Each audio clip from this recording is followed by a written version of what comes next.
Thank you so much. Thank you. Good afternoon, everybody. I'm so pleased and honored to be with you this afternoon. Thanks so much, the Arab Center in Washington, a dear and near place to my heart. I'm very proud to be serving on the Academic Advisory Board. Thanks to Dr. Khalil Jahshan, my friend here, Dr. Tamara, and all the members of the Arab Center who are doing a fantastic job. Very proud of them and their achievements in such a very short time. And thank you for having me, of course, for this book talk. Well, I don't know how many of you edited a book volume before, but it's a pretty tough job.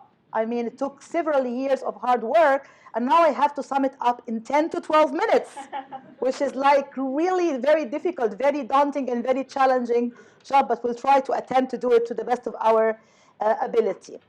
The book is dedicated to the strong women in my life, and the strongest woman in my life is actually here, my own mom, Dawlat. And everybody thinks she's my younger sister, but that's okay. I mean, I'll bring my birth certificate next time, so you believe me that she's actually my mom. And she is the rock of my life, really, a very strong source of support and inspiration for me. And my three sisters as well, also strong Arab women. The book that we're talking about today, Arab Women's Activism and Sociopolitical Transformation, and the subtitle is Unfinished Gendered Revolutions. The book, being an edited volume, has contributions from 11 different authors. And the book is as eclectic as the authors of the different chapters themselves. So we do have authors who are from within the Arab world. We also have authors from outside the Arab world. We have one contributor from the US and one contributor from Japan, who has written a chapter on Saudi women and the whole thing about driving, which is now sorted as, you know, Trevor Noah said, after cars can now drive themselves, right?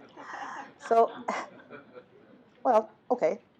And we also have contributors from countries belonging to the Arab Spring countries like Egypt, like Tunisia, like Bahrain, and we have authors from non-Arab Spring countries like Lebanon and Morocco and others. We also have a contributor who happens to be a man.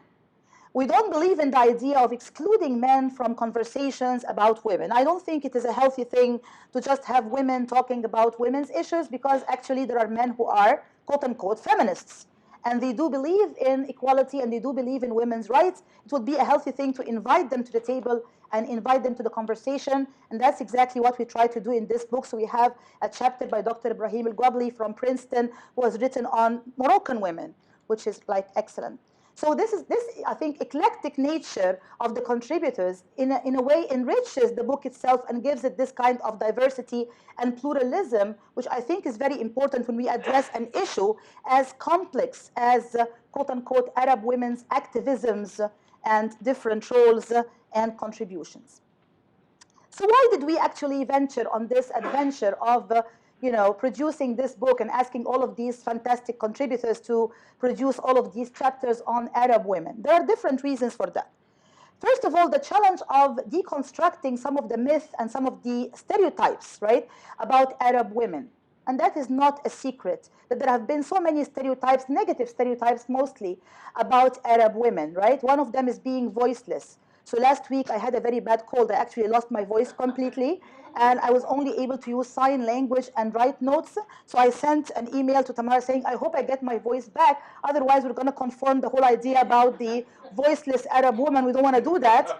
And we want to talk about the myth of voiceless Arab women, but we don't want to deal with it literally, right? So thank God I have my voice back, which is really important source of agency for women to have a voice, right? But that has been a very, very dominant stereotype. Like, women are voiceless, they're oppressed, they're suppressed, they're depressed, all of these things, and they cannot have an agency. And I'll tell you something, Arab women are pretty tough. They're pretty strong women, and we have seen many cases, and we are seeing many cases of activism and heroism on so many different levels that prove this kind of toughness and this kind of resilience in the political sphere, in the economic sphere, in the social sphere, and in the media sphere. So it is very important to challenge some of these negative stereotypes. Also overcoming three important layers of invisibility when we talk about Arab women, they're mostly invisible on three different levels or three different stages. Number one is the socioeconomic sphere. They have a lot of contributions to social life, to economic life, to political life, but oftentimes because the labor may not be formal, may not be institutionalized, may not be paid labor, it is seen as quote unquote invisible. So you ask a woman who works 12, 13 hours in a village, right? What is your job? And she says, I'm not working, I'm just a housewife. And in reality, she's working more than anyone else because she works 12 to 13 hours a day, and that's pretty much more than all of us, right? But she does not see herself as working because it's not institutionalized, it is not formalized. So that's one level of invisibility. The other level of invisibility is in the media, right? The media that oftentimes when it talks about Arab women, you will see women who are cloaked completely in black from head to toe, and you may not see their eyes or their face, so they are faceless and they are not visible. And that is the image that is oftentimes seen in the media. If you visit my home country, I'm a proud Egyptian, proud American. If you visit my home country, you'll see women dressed in all different types of dress, right? There are women who wear the niqab, they cover their face. There are women who wear the hijab or the scarf. Some of them wear it with pants, with skirts. There are women who wear tight jeans, short dresses, you name it. There is a whole spectrum. We cannot just put women in one box and say, oh, these are Arab women or these are Muslim women. That would be a grave injustice. The media, however, has committed the sin of either objectifying women and over-sexualizing them or marginalizing them or both. So you see women either being marginalized or being sexualized and objectified or both of these things, which I believe is the case for women in general and for Arab/Muslim women in particular.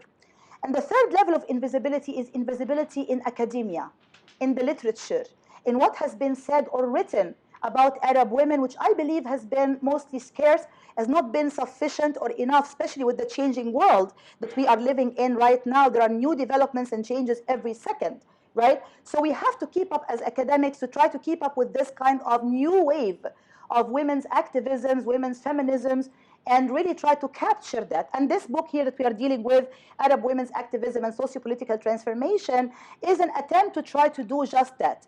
It's an attempt to try to capture the diversity and multiplicity of women's activisms and voices. Also, another very important motivator or trigger for us in writing this book and creating this edited volume was deconstructing the idea that there is one single, one-size-fits-all feminism. There's no such thing as one-size-fits-all feminism. When we talk about feminism, a lot of people think about Western feminism as the only type of feminism which is valid, which is considered feminism in the first place.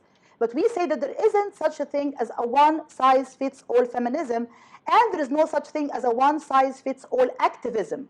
Therefore, I'm much more comfortable talking about multiple feminisms with a plural S, and multiple activisms with a plural S as well, because there are so many diverse forms of feminisms and activisms. You can be an Arab feminist, you can be a Muslim feminist, you can be a Western feminist, secular, liberal, Islamist, you name it, as long as you embody these values of gender equality and gender equity, and you believe in women's dignity and the right to be at the table, because we all know the saying, right? If you're not at the table, you will be on the menu. And I think women have been on the menu for a very, very long time. So it's about time that we are at the table and have a voice and make sure we have an agency and that this voice is heard and visible and amplified. Also, the book tries to say this is not just about, quote unquote, the moment of the Arab Spring. As important as the moment of the Arab Spring is, and as much as it raised Arab women's profile and visibility, we all know about Tawakkul Karman, right? The mother of the revolution in Yemen who got the Nobel Prize, the first Arab woman to get the Nobel Prize and all of that stuff, which is awesome. But the book also says feminism and Arab women's activism and feminism has been an ongoing phenomenon. It has been taking place for a long time before the Arab Spring, during the Arab Spring, and after the Arab Spring. It is just changing, it is evolving, it is developing, it is taking different forms and different shapes, but we cannot just reduce it. The book talks about three parallel struggles that Arab women are engaging in on a constant basis: the political struggle, the social struggle, and the legal struggle. So the political struggle, I mean, it's not a secret that Arab women are as concerned about the situation, the deteriorating human rights condition in their countries, the lack of democracy, the lack of freedom of speech. And I always say women's rights are part and parcel of the bigger issue of human rights, right? Women's rights are human rights. You cannot disengage them. You cannot divorce one from the other. You know, this notion of like, let's build a country and then pay attention to women's issues later. In my own home country, Egypt, that happened. After the ousting of Mubarak in 2011, there were these passionate Arab women, and they said, okay, now it's the moment for us. Let's go to Tahrir Square, let's make the change happen. And unfortunately, only 500 women showed up. They were, you know, chanted at by negative slogans like, you know, go back home, go to the hairdresser, do your nails, go to the kitchen. You know, we're trying to build the country now. Let's take care of women's issues later on. I'm like, what do you mean? Women are half of society and they give birth to the second half. Yeah. So if you just sideline and marginalize women's issues and let's build a society, take care of women's issues, like what are you talking about? Really, the economic, social infrastructure of society itself is going to be deeply affected by any type of gender inequity and injustice that falls on women. So that's a very, very important point. So the political struggle, women have been passionate about it. Some of them have been leaders in this struggle, and they became role models and examples, not just for other women to look up to, but for men as well. Right? Ayat al-Gumayzi, you know, this young woman who stood up in the middle of the square in Manama, in Bahrain, and she talked, you know, very strongly against the regime. And one young man, he's 20-year-old, he said, I looked up at this woman as an icon, as a leader. I look up to her as a role model. I want to have half of her courage.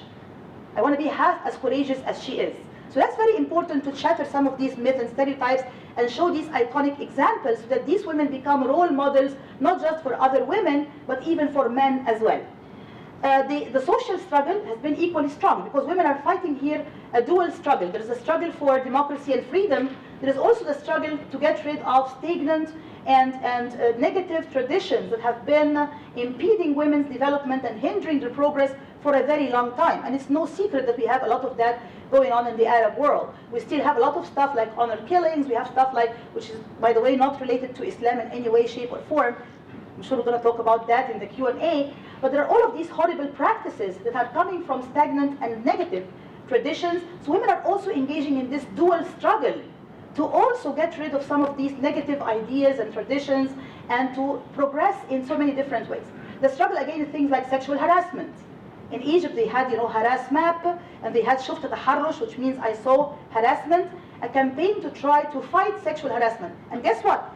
Both men and women were engaging in these campaigns. It was not just women. Again, as I said before, men can and should be partners in these issues. So they partnered with women to create all of these apps, like, you know, Harass Map and Shufta Taharrush, I saw harassment, to fight the negative phenomena of sexual harassment. And the legal struggle, that's a blind hole.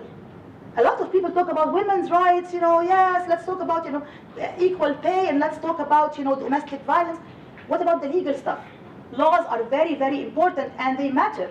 And I wrote a piece for the Arab Center here about, you know, the law that came out in Tunisia. That's one of the things also discussed here in this book, because my co-editor, Professor Amal Mili, she is from Tunisia, and she was a judge in Tunisia, and she is very much aware of the laws that really impede the progress of Arab women. So that has been a very important theme in this book as well. We talk about the laws that need to be changed. For example, in Tunisia, this law that came out against violence, gender violence, it's a fantastic law, because it does not just define violence as quote-unquote domestic violence. Oh, a man slapped his wife, why should we care? It's a private issue. No, no, no, no, no. It took the issue of gender violence to say all forms of violence against women, whether it is sexual, social, economic, political. If a woman is banned from a certain job, she does not get a job just because she's a woman, that's a type of violence against women. If she does not run for office, or she does not get an equal chance to win just because she's a woman, that's a type of violence against women. So it took the term violence to mean all sorts of violence, economically, politically, socially, sexually, you name it. So it's not just about a man slapped his wife, it's a domestic abuse issue. Why should society care about it? No, we should care about it because it's part and parcel of the whole prosperity and progress of society as a whole. So we address these three challenges and these three parallel struggles for women: political, social, and legal. And finally, we cannot ignore the fact that there is a very, very close relationship between the status of women in a certain society and the overall development and progress of that society, right? So when we talk about things like moments like the Arab Spring, when people were like out in the street and like chanting and all of that stuff, that was also a golden moment for women to have their voices raised and to have their agency very visible, right? So a group like No Military Trials for Civilians was very strong in Egypt. Who were the leaders of this group? Women lawyers, right? They would go and they would attend some of these unjust, can you believe that? Unjust and unfair military trials and say, no military trials for civilians, right? So that's very important and it's very strong and very powerful.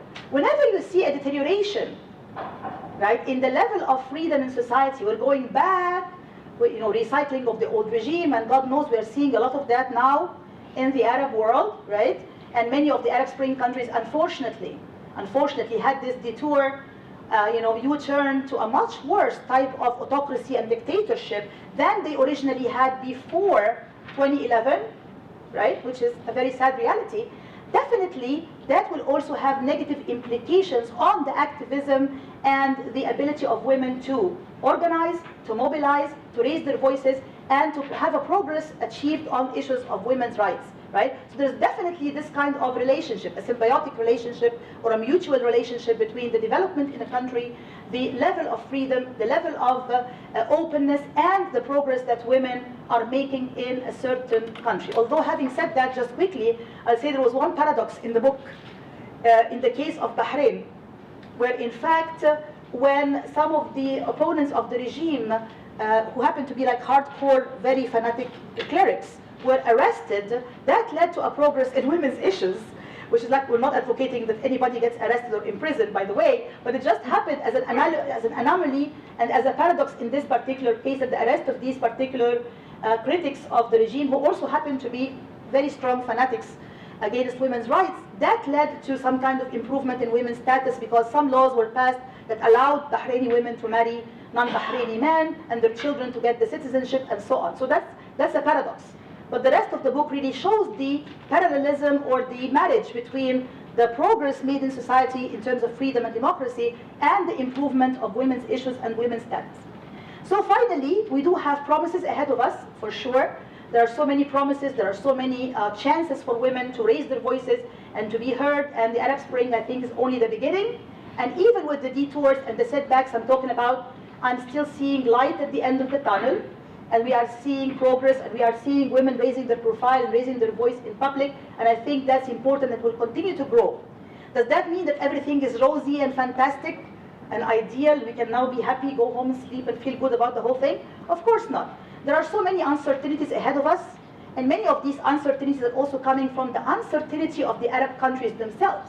So many question marks and so much is up in the air, so many unanswered questions. I'm afraid there are more questions than answers, and a lot of foggy and somehow unclear road ahead of us, and that affects also women's rights and women's activism in so many ways. And let's face it, there are also challenges in so many levels, economically, socially, politically, that are still facing Arab women up till this moment.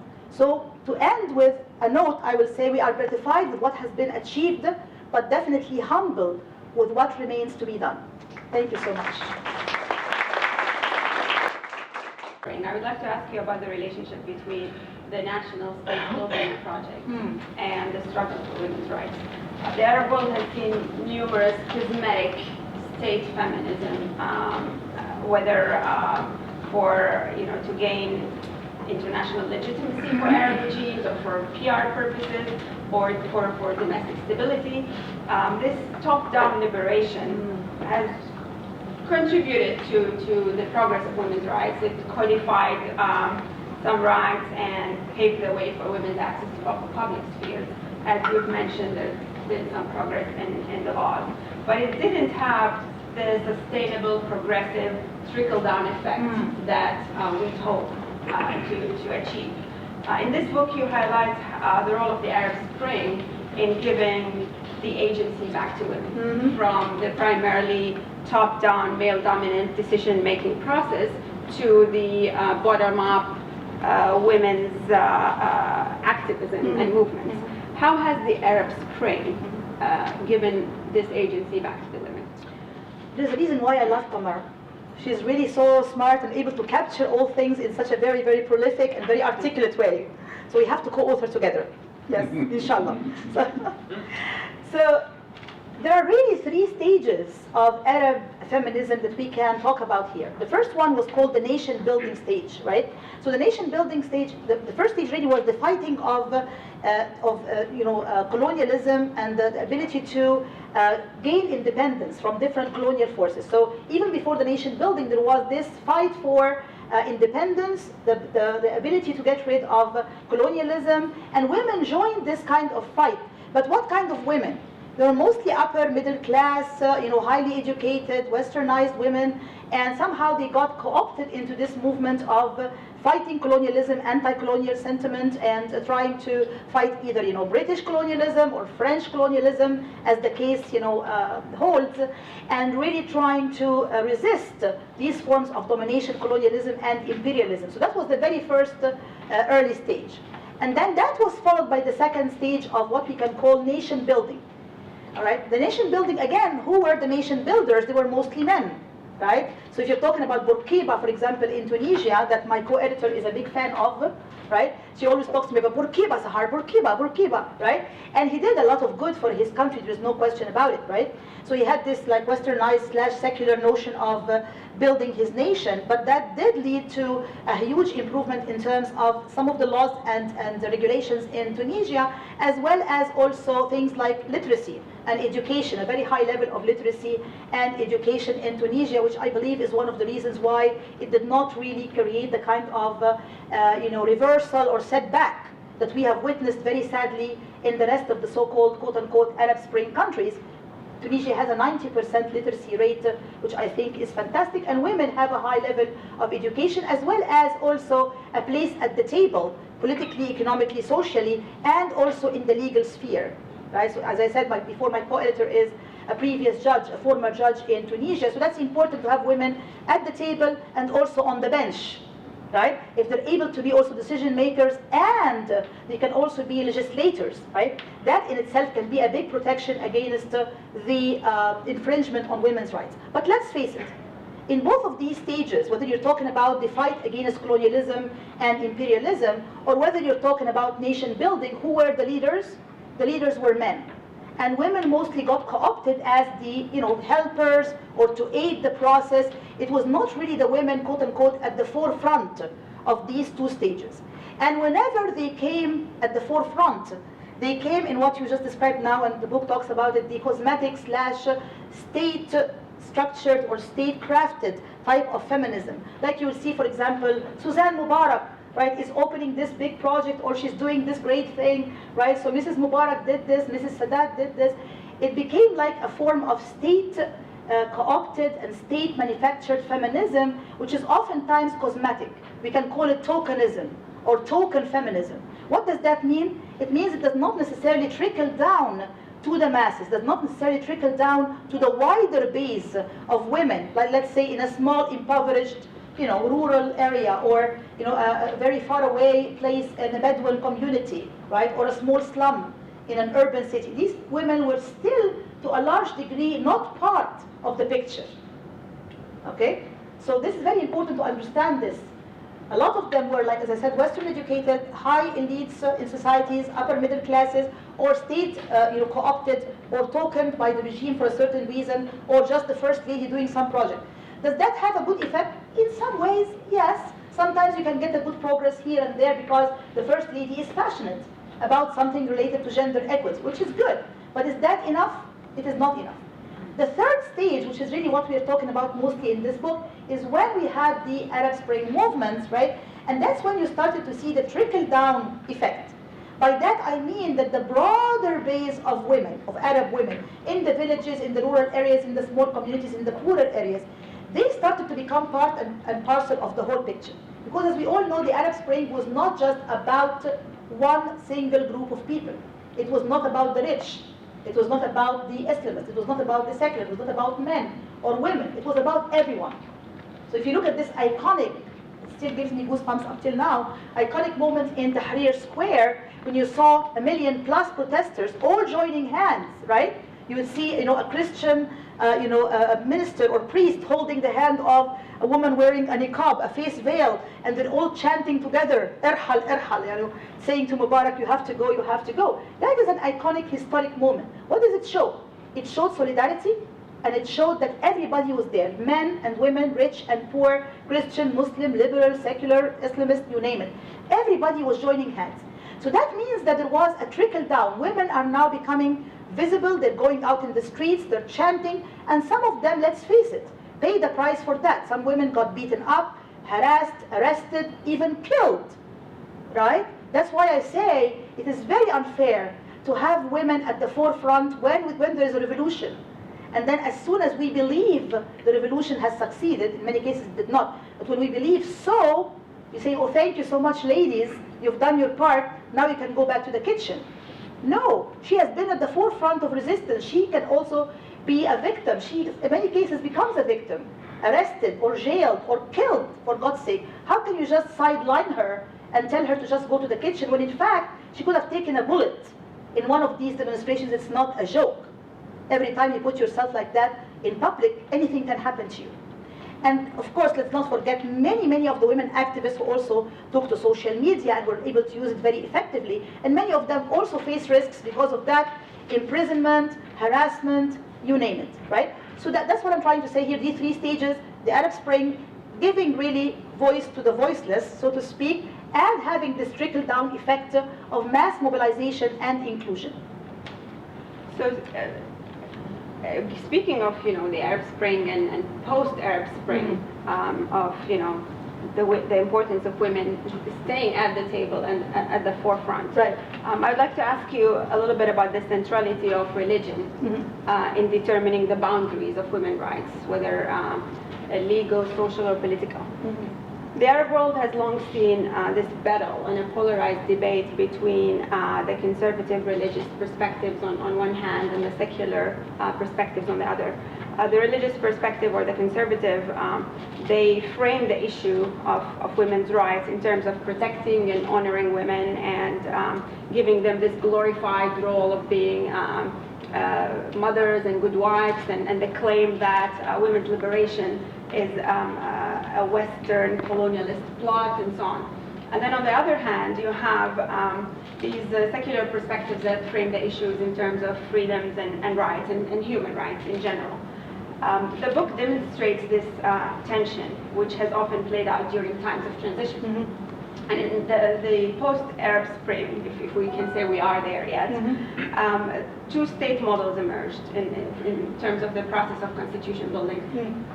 The same as happened in the past, you have the secular camp and you have the conservative religious Islamist camp, and they both tend to have similar agendas in terms of governing principles, but they differ greatly when it comes to social aspects, especially with regards to women's rights. And now with the rise of the new rise of political Islam, if you will, this tension remains, and it's especially prominent when there's competition for power, and that's what we're seeing in different countries in the Arab world today. And it's an ongoing battle. It's not new, but it's not over. How has this affected the debate, the Arab Spring? How has it affected this debate and the evolution of Arab women's activism and rights? That needs 3 different lectures to talk about that, because I'm afraid we cannot capture that in a nutshell, but it's so important. And when I talked about the book being eclectic and the contributors to the book being eclectic, I talked about men and women, Arab Spring and non-Arab Spring, Arabs and non-Arabs. But I should also say that this kind of eclectic combination of different authors with different perspectives is also reflected here. You would find in the book that there are some women who are very critical of the religious / Islamic discourse on women for the reasons you just mentioned. Some of them are very outspoken, including my own co-editor, which I love very much. We do have different perspectives, but we love each other and we can work very positively together, which is really what matters at the end of the day. So eclecticism and having some kind of diversity and plurality and diversity, I think is a healthy thing. I don't think we should shy away from it. And I think that, unfortunately, in many cases, women's movements do not succeed to reach their full potential. Not just because there are bad people out there or bad men trying to obstruct them, but sometimes they do not really create the sufficient mobilization, coordination, and organization alliance building and coalition building, which is needed for the success of any movement. Whether you're talking about, labor movement, women's movement, any kind of movement needs all of these qualities in order to succeed. If women cannot really, have a clear vision and strategy, what is it that they want to achieve, right? What are your most important top demands? If you can give me your first 4 to 5 priorities. What are your priorities? What are you trying to achieve here? How are you going to achieve it? What is your vision? What is your strategy? And most importantly, reaching out across the differences and bridging some of the gaps and some of the differences, right? So you can have people who are very liberal, very secular, people who are more conservative, people who are in between. And when you think about these issues of things like, conservatism or secularism, I always like to think of it as a spectrum rather than a box, if you know what I mean. So rather than thinking of it like, oh, I'm on this end of the spectrum, right? And you are on the other far end of the spectrum, and there is no way on the planet that we can see things eye to eye. This is called polarization. And I think we're seeing a lot of that here and now, right? We'll not go into that because that's a different discussion. But we are seeing a lot of this polarization where it's a very unhealthy thing. So pluralism is healthy. To have diversity and to have pluralism is healthy. To have polarization is dangerous. Because that's when you say, oh, no, I can never get along with Sahar. Why? Because, oh, she's on this end of the spectrum, I'm on the other far end. If you look more closely, you might actually discover that we have much more in common, and that our similarities are much, much more than our differences. What can bring us together is much more than what divides us apart. So when women realize this, that's when they can build a strong movement. One case of success is Tunisia. So I would say in the Tunisian case, which the book addresses, right, my co-editor being Tunisian herself, and writing a chapter on it, and other authors as well in the book write about this. The case of Tunisia showed not just the successful coalition building and alliance building between different political parties and political groups, and they won the Nobel Prize for building these successful coalitions inside Tunisia, but also in the context of gender rights and women's rights. They were able to bridge some of the differences and some of the divides, right? Among different groups, those who are more secular, liberal, those who are more conservative, Islamists, they said, let's come together. What is it that we want for women? What are our top priorities? Okay, education. Does anybody disagree that women should be highly educated? No. Okay, so this is one of our priorities, right? Employment. Does anybody disagree that women should have an equal opportunity for employment? And when she works, she should get equal pay. We are still fighting for equal pay. Here in this country, at this moment, women do not get paid equally, right? So equal pay for women. Domestic violence. Is there anybody who disagrees that women should not be treated with any kind of violence, sexually, socially, economically, politically, domestically, publicly? No. So that's one of our priorities.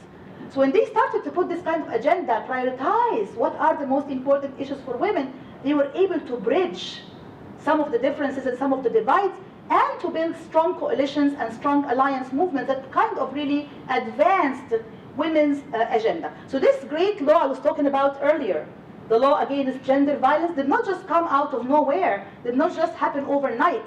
It happened as a result of this kind of successful coalition building between feminists who had all of these different perspectives. So I think plurality is good, diversity is good, pluralism is good, polarization is bad, fragmentation is bad, division is bad. And as long as women learn this lesson, right, we learn it the hard way.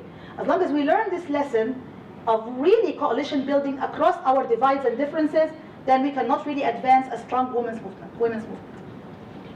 Thank you. I'd like to remind everyone of the cards. If you have any questions, please write it on your cards. I'll start taking questions from the audience now.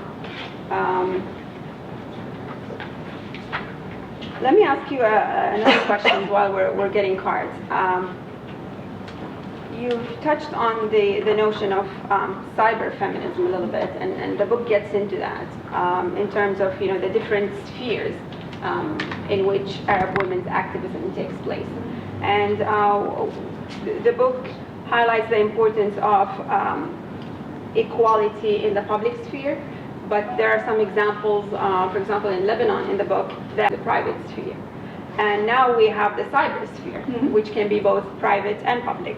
How has this space of cyber feminism affected the disparity between the equality in the public and private sphere, but also the evolution of women's rights in both spheres? That's a very important point. And of course, being a communication scholar, the book does address the issue of cyberfeminism, as you said. It's a very important point that we need to talk about in a realistic sense. What do I mean by that? We don't want to have cyber optimism or cyber pessimism. We need to have cyber realism. So cyber optimism is like the internet is the end all be all. Now we have the internet, we're going to have democracy, yay! And I think a lot of scholars, including myself, this is a moment of confession here, in 2011 we were caught up in this moment of cyber euphoria or techno euphoria, right? That now the internet is going to be the solution, and people are going to have democracy because they can tweet and they can blog and they can share stuff on social media. I'm like, no, 8 years after the Arab Spring has erupted, we are seeing the harsh reality that this is just one piece of the puzzle. This is just one part of the story. But in order to have a true transition to democratization, reform, and freedom, you need much more than Twitter and Facebook and blogs. You need to have infrastructural change, you need to have more education, you need to have civic engagement, you need to have an active civil society, you need to have active citizen journalism. All of that is missing, right? So I'm trying now to rewrite some of the stuff that I have written before about cyber activism and the Arab Spring, which has been a bulk of my academic writing since 2011, right? This fascination with this moment of the Arab Spring. I was giving a talk one time at the Wilson Center in 2011. I was like, yes, Arab women have done it, and the internet. And the moderator said, Dr. Khamis, thank you so much, but don't you think you're a little bit upbeat about it? I was like, no, absolutely not. This is the golden moment, the golden moment. 8 years later, I'm like, yeah, I think I was a little bit upbeat. Now that the realities are unfolding on the ground, right? And we are seeing the diversity and the difficulty and the complexity of the challenges we have to deal with, I have to admit there was this moment of techno euphoria. Now, having said that, the internet and cyberspace has been very, very important for women, for Arab women. It has been very important.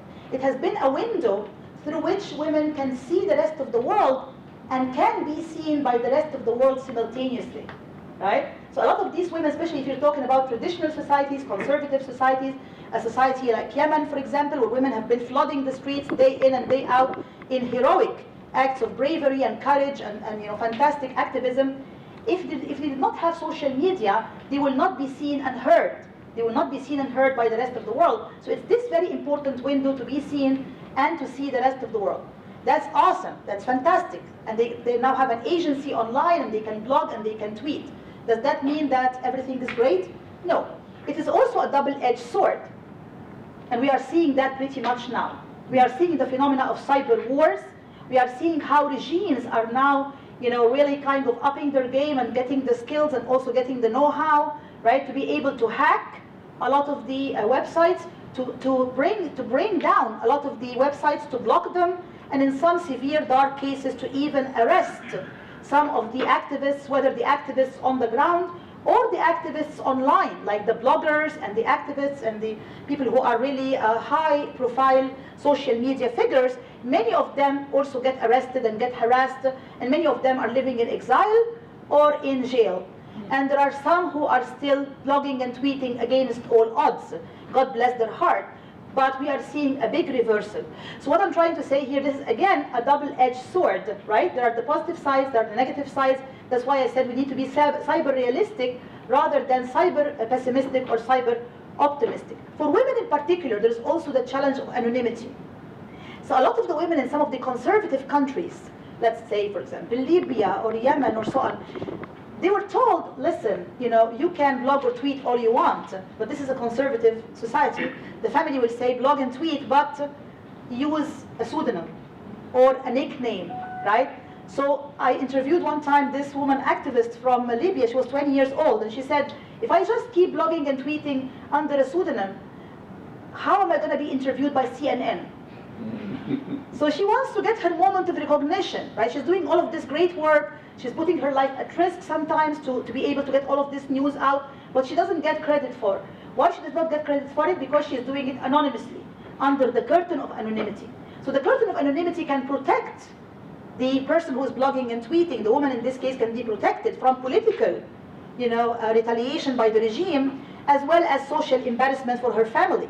But it deprives her of a very important right, which is the right to be recognized and to be publicly visible and to be seen and really kind of acknowledged for her work and for her activism. So the picture is much more complex than it seems, right? We are only scratching the surface, as they say, but there is so much more that needs to be seen and addressed here when we're talking about cyberspace, and we're talking about this virtual space which has its own ups and downs and pros and cons. We have a question from Stanley Cooper. Speaking of traditions and societal restrictions. $1 billion question, and that's very, very important, because honestly, even if you change a law, right, but the mindset in society is not prepared, how far can you go? You know what I'm saying? Like the change at the top, like we were talking before about the top down and the bottom up and all of that stuff. I totally agree with you. If you're just doing laws and changing it, let's have a new law. Awesome. But as long as the mindset in society as a whole is not supportive, you cannot go very far. That's why when we talk about the challenges, I did not go very much into details in the challenges, but the challenges facing Arab women are huge, right?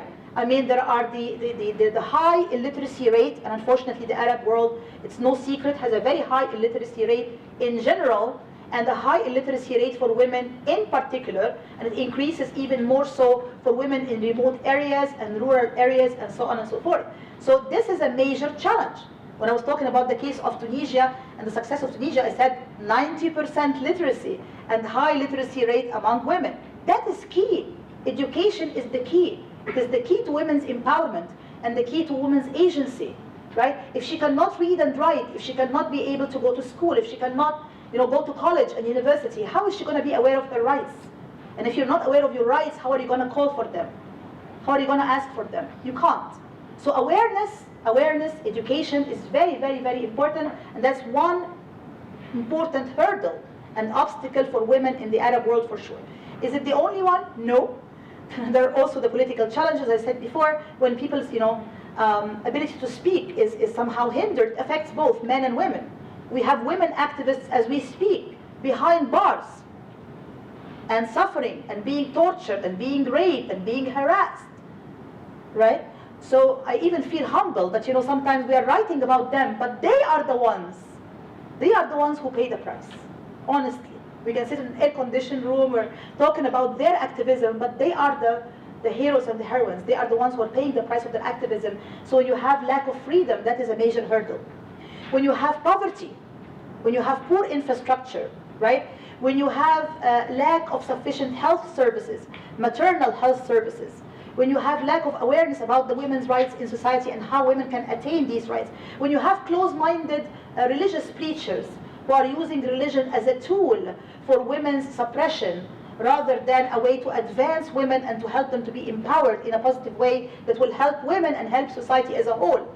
That's a big hurdle, right? When you have stagnant traditions, like I mentioned, honor killings, female genital mutilation, all of that stuff which unfortunately gets blamed on Islam, when in many cases this is not a Muslim or Islamic issue, because we do have in my home country women who are both Christian and Muslim in rural villages who are very much loyal to this practice of female genital mutilation out of tradition. These are negative practices and negative stagnant traditions that have been passing on from one generation to the next. So unless we really address this whole issue of the mindset, of the whole mindset in society, and address all of these negative social practices and very stagnant traditions, we cannot hope for a lot of positive progress for women. The progress will remain limited, it will remain confined to the top, but if it's going to trickle down, it has to come with all of these other important changes as well. We have a few questions here. We'll try to get through them quickly. So I try to be brief in my answers. I'll cluster them. Just to follow up on this issue, we have a question from Alex Rice at the International Center for Religion and Diplomacy about those women who are, that you've talked about, that are in the rural areas that don't recognize themselves as being more than housewives. Yes.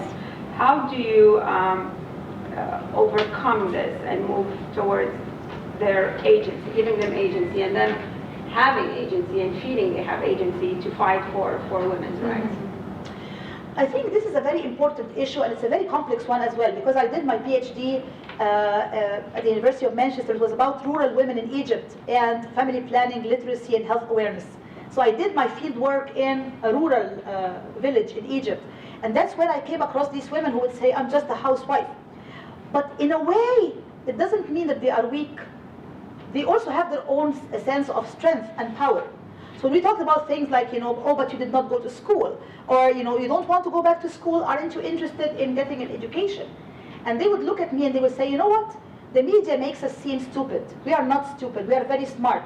My mother and my grandmother, she had 8 children. She didn't go to school, but she was a very strong woman. She was a very resilient woman.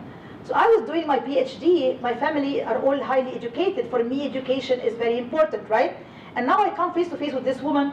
She does not see herself as weak. She does not see herself as dumb. And I believe that she's really strong in her own ways. So women do have different forms of agency. Sometimes some of these are not recognized by us because we have our own hierarchy and priorities and our own world vision. Nobody is a blank piece of paper, right? We all have our own subjectivity that we bring to the table, which doesn't make us bad, it makes us normal, right? So I come face to face with this woman, I say, okay, so she didn't go to school. She's so smart, she's so powerful, she's so strong, she has her own sense of agency. But what we need to do, of course, is to also try to address the issues that can hinder these women. And in a way, they're trying to overcome that in their own children. So she says, I didn't go to school, but I'm very keen to educate my daughters. All my daughters are now in college. All of them are going to school. I want them all to be lawyers and doctors and engineers. I think Arab women are very smart. I think they're very powerful. I think it's a shame that we have all of these impediments, all of these obstacles that we have to address and deal with in order to really see the beauty and the depth and the strength of their resilient characters. But I think they have it, and it just needs to be polished and to be given an opportunity to show. And we have a question from Rula Court at Anira. She's asking if Arab women have succeeded in changing the laws such as citizenship, inheritance, custody, domestic violence. I would highly encourage you to read the book because it does deal with all of these issues in different countries in the Arab world, but I'll give you maybe 2 minutes. Just quickly, very quickly, that this is still an ongoing challenge. It's still an ongoing challenge. We cannot say that this is a battle that has been over. The subtitle of this book, the subtitle is Unfinished Gendered Revolutions. I think this subtitle, says it all, right? Unfinished Gendered Revolutions. This is only the start. It's not the end. It is only the beginning, not the conclusion, right? So when you talk about unfinished, it means we are doing work in progress. This is an ongoing, continuous struggle and process. And of course, different countries have had different levels of success or failure in different spheres, in the political sphere, in the social sphere, in the economic sphere, as well as in the legal sphere. And as you said, and I agree with you totally, that the legal sphere, the political sphere, this is only the tip of the iceberg. As one of the questions said, totally agree that the mindset and the underlying social structure, if that does not change, right, then we are still in trouble. No matter how many laws you have against domestic violence, if the mentality of the man himself does not change, that he has no control over a woman, that he has the right to beat her up, this is not acceptable, right? This needs to be addressed, and that needs to be changed in order for real progress to be achieved. So it's still an ongoing battle, and it has different levels of success and failure in different countries. And I agree with Tamara, you can read the book also for a more robust and more comprehensive answer to this question. All right, we have a couple more questions quickly as well. This question from Ellen Murphy, visiting scholar, Population Reference Bureau. She's asking whether you think the Trump administration's anti-Muslim policies have impacted Arab women's activism. I think it has impacted Arab women's activism in a positive way. So that we say there's always light at the end of the tunnel. You know what I'm saying? Like you can have darkness, but in the middle of the darkness you have some light, right? So we all have this kind of hope and this kind of belief that there's light at the end of the tunnel. And I believe in the case of the Muslim community, Arab American community, the Muslim community in the US, this has been pretty much the case. So when we saw things like the travel ban, We have seen, activism. We have seen people going out in solidarity and saying, I'm not a Muslim, but I very much wholeheartedly stand with my Muslim brothers and sisters. In the case of women in particular, right, we are seeing our, Arab/Muslim congresswomen, right, Rashida Tlaib and Ilhan Omar, with all the buzz and all the talk and all the debates and all the controversies around them. We are very proud of them and their activism and their resilience and their voices. And one is a Palestinian American woman, the other one is a Somali American woman, and they have agency and they have power, and they are now at the table so that they are not on the menu. So we're seeing now cases, really, I would say that the trigger has been a positive one, in the sense that more and more women are also looking up to these cases of success and these role models, and we are seeing more Arab Americans, Muslim Americans, who are now running for office. So we're seeing a record high number of young people across the board, men and women, Christian, Muslim, Arabs, who are now saying, we want to run for office. We are motivated, we want to have a place at the table, we want to really have our voices heard, and we want to be in a position where we can really shape the agenda, right? And have a say and have a voice in shaping the future of our country, the United States of America. So I think it has been a trigger for a positive change in this case. We have a question from Peter Humphrey. He's asking whether you think the changes in the Sunni Arab world are organic, or are they influenced by progress in other Muslim countries? He mentions Malaysia, Indonesia, or influenced by Western models. I think we are not living in a bubble, in a sense that the world is now becoming much, much more interconnected than it ever was before, right? So just like I was talking about the internet being a window to see the world and to be seen by the rest of the world, we cannot think of any of these processes of activism like happening in a bubble. I was influenced by my co-editor, like when she was talking about Bourguiba, with so much, she's very much passionate about him, right? He has a Western/secular agenda. Do I agree with everything he stood for? No. Do I admire him now very much? Yes. So you know what I'm saying? So really the idea is like we, rub off each other. There's this whole thing about, interaction, right? When you have interaction, especially now, in the age of the internet, cyberspace, satellite television, the world is becoming a global village and a small village more than ever before. If you ask a lot of people in the young generation now, how you define yourself, the answer will be a global citizen. They see themselves as global citizens, and we should encourage them to do so.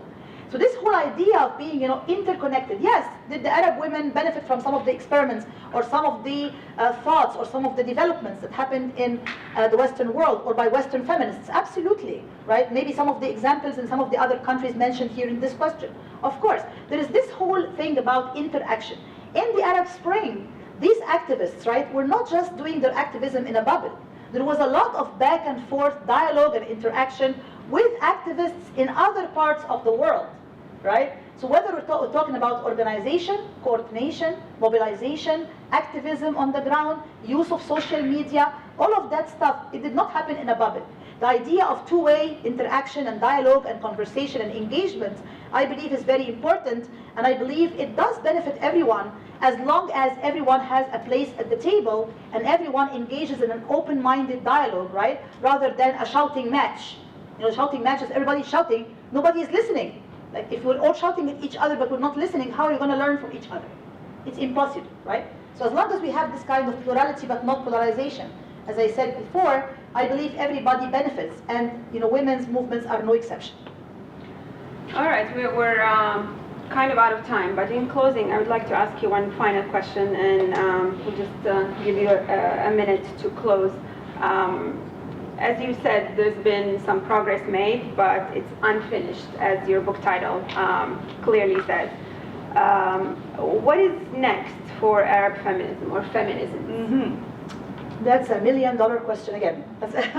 That is very, very important, because if we're talking about the past, right? What has happened in the past, what we are seeing, what is unfolding, what is happening now at the moment, right? Then the next question, logically and naturally, becomes what comes next.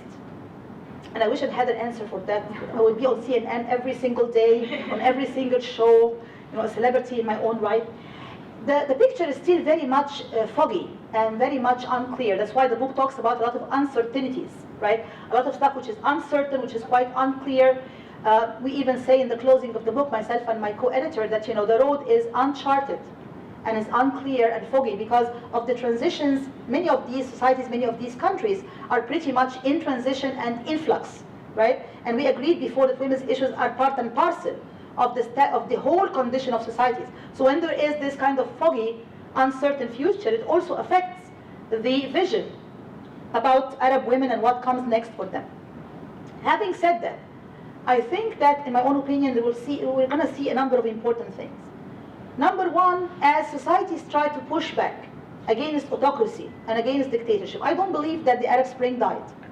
I believe that we are in a difficult moment, right? But I don't think that we are dead. I don't think so. I think that we have this moment of, we are in the intensive care, okay? But hopefully, inshallah, we're going to revive and breathe again. Life is going to be brought back to us again. So I believe we're going through a very difficult moment. We have seen reversals in democracy, reversals in human rights in many of the quote-unquote Arab Spring countries, civil war in Syria, a return to recycling of the old regime in a much more fierce way in Egypt, sectarian strife in Libya, war in Yemen, a very difficult picture.